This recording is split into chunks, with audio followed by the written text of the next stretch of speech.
Bismillahirrahmanirrahim. Assalamualaikum warahmatullahi taala wabarakatuh. So today we will discuss about the subject AI application in power system for the master program. So let's start with the first topic. It's about the artificial neural networks.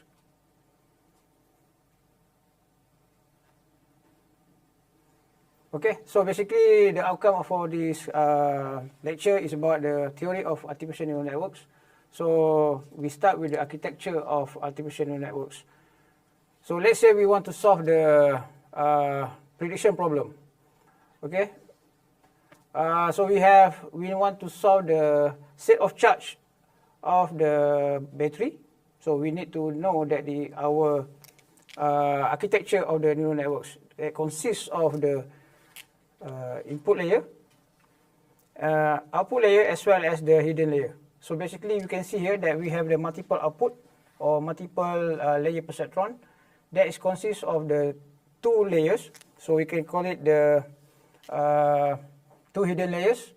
And sometimes when we have more than one layer, hidden layer, we can say that it is a deep learning.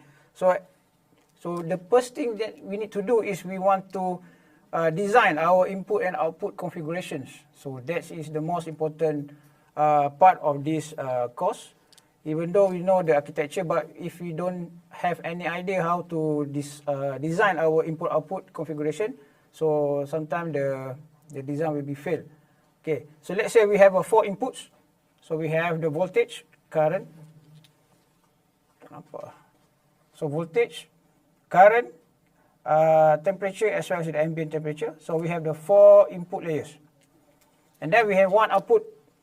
Okay, we have one output that consists of the state of charge estimation.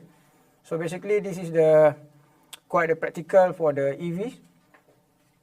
Okay, and then the most important part is we design our input-output.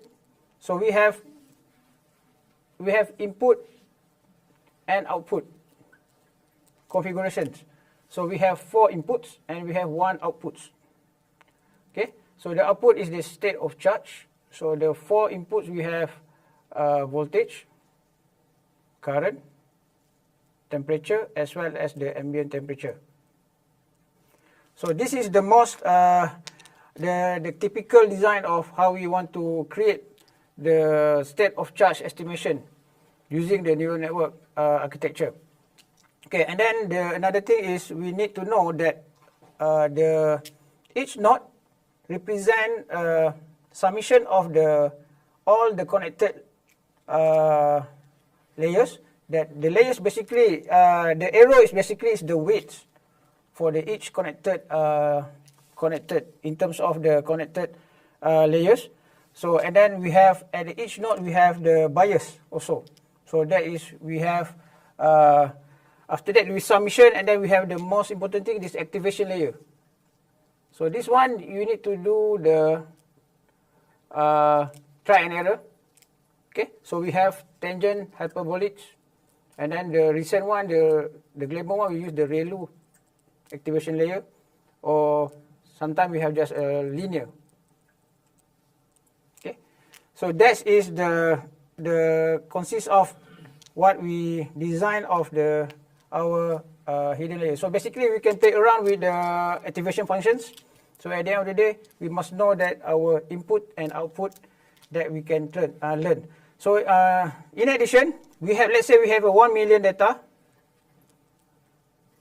So we need to divide the data into, normally our practice is 70-30. Meaning 70% is training and 30% is testing. So from the 1 million, so 700 data is used for the training. So we must construct our input and output configurations. So normally we call it supervised learning. So this is approach of supervised learning. Supervised learning neural networks. Okay, or machine learning. So basically we have supervised and we have unsupervised. The ChatGPT nowadays, they call it for the unsupervised because they have a very big data that they they use. So this basically the simple input-output architecture that we can use for the state of chart estimation. Okay, I think that's all for this class. I hope you can understand the relation between the input-output configuration as well as for the neural network architecture. So basically, and then we will proceed later about how to program in MATLAB. Okay, thank you very much. Assalamualaikum warahmatullahi. Silap apa batuk ke sana?